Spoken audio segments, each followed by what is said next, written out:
14 नहीं नहीं करे 14 वाले को 24 के आगे कुछ कामयाबी होगी। चलिए में घूमेंगे तो होगा करेंगे।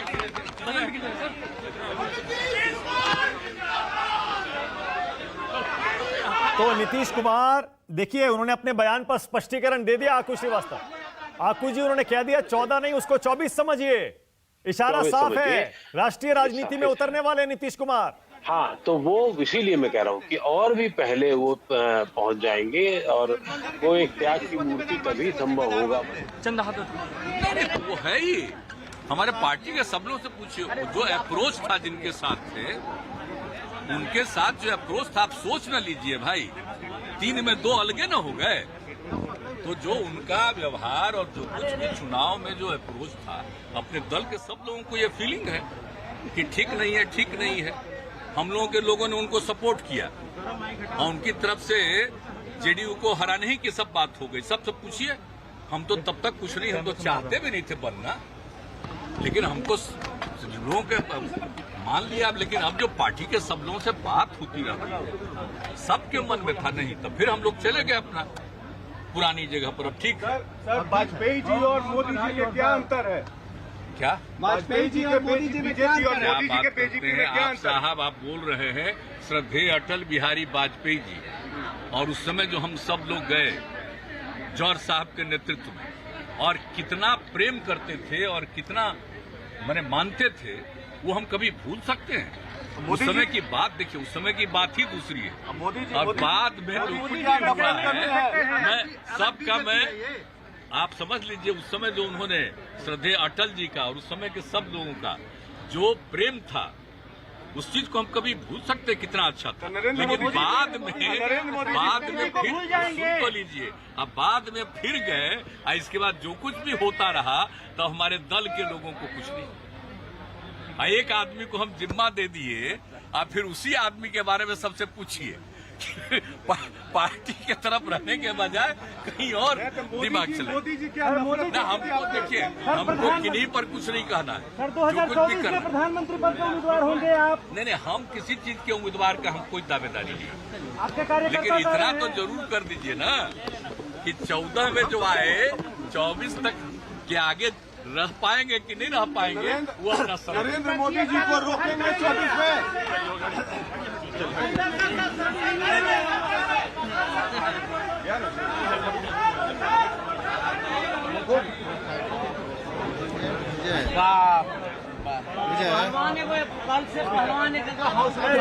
नीतीश कुमार ने साफ साफ कह दिया, कह रहे हैं कि हम कोई दावेदारी नहीं ठोक रहे हैं, लेकिन इशारों इशारों में फिर कह दिया 2014 में आए थे, 24 के बाद रहेंगे या नहीं रहेंगे ये देखते हैं। मतलब अब समझ लीजिए, नीतीश कुमार राष्ट्रीय राजनीति में उतरने की पूरी तैयारी कर चुके हैं।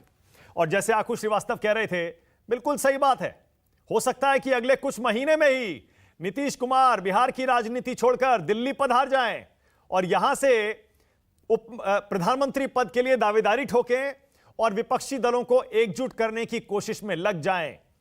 क्योंकि आपको भी पता है 2024 का चुनाव अब ज्यादा दूर नहीं है। मैंने पहले बताया, अब 2022 चल रहा है, अगस्त का महीना है। अब आप जानते हैं 1.25 साल के करीब है, उससे भी कम। अब ये देखिए, 2014 में आए, वो 24 में रहेंगे या नहीं रहेंगे।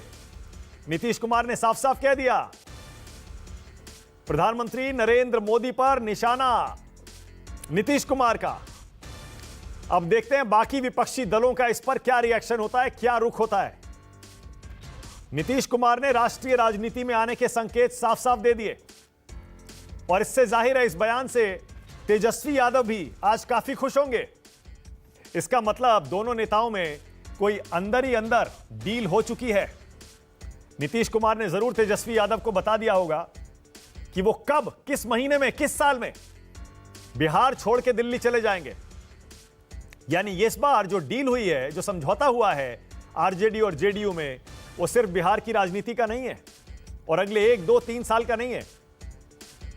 ये काफी बड़ा समझौता है।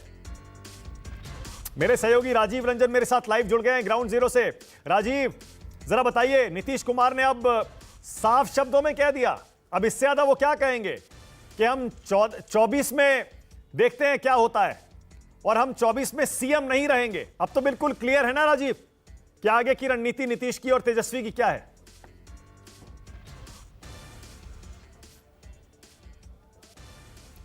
देखिए मानक, हम कल भी ये बात कह रहे थे कि ये सिर्फ ये जो 3 साल का कार्यकाल बचा है बिहार के मुख्यमंत्री का या विधानसभा का, ये जो समझौता हुआ है और ये जो नई सरकार बनी है वो सिर्फ बिहार की राजनीति के लिए नहीं है, बल्कि ये देश की राजनीति के लिए ये किया गया है। देखिए अगर आप पीछे 7-8 सालों की पॉलिटिक्स को देश में देखें मानक, तो सबसे इम्पॉर्टेंट बात जिस पर बीजेपी बहुत ऊपर चली जाती है और जो हमला बीजेपी की तरफ से होता है वो विपक्षी दलों को लेकर 3 बातों पे महत्वपूर्ण तरीके से होता है।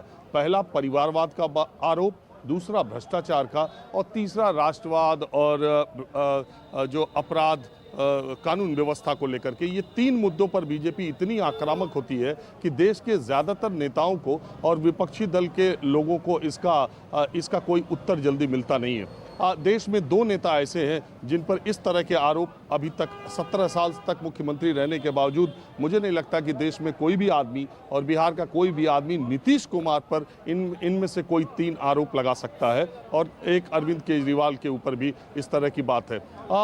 कुल मिलाकर के लेकिन आप देखिए 17 साल तक मुख्यमंत्री रहे नीतीश कुमार, और जब अब मैंने ये बात पहले भी कही कि देखिए विरोधी दल के नेता जो लगातार नरेंद्र मोदी के खिलाफ है, वो जब कोई बात बोलते हैं तब जनता के दिमाग में दूसरी बात आती है। नीतीश कुमार जो कि भारतीय जनता पार्टी के सबसे विश्वस्त सहयोगियों में से एक थे और एक लंबा समय उन्होंने नरेंद्र मोदी के साथ भी इस वाली बीजेपी और उस वाली बीजेपी के साथ भी बिताया है, और जब वो हमलावर होंगे, जब वो अपनी बातें कहेंगे तो शायद लोग कान देना शुरू करेंगे। नीतीश कुमार ने बहुत सोच समझ के ये फैसला उठाया है। मुझे नहीं लगता कि बिहार के सीएम पद का जो मामला था, अगर वो बीजेपी के साथ भी रहते तो ये कार्यकाल पूरा कर पाते, नहीं पूरा कर पाते, और अगले कार्यकाल में तो मुझे बहुत शंका है कि नीतीश कुमार को भारतीय जनता पार्टी मुख्यमंत्री बनाती।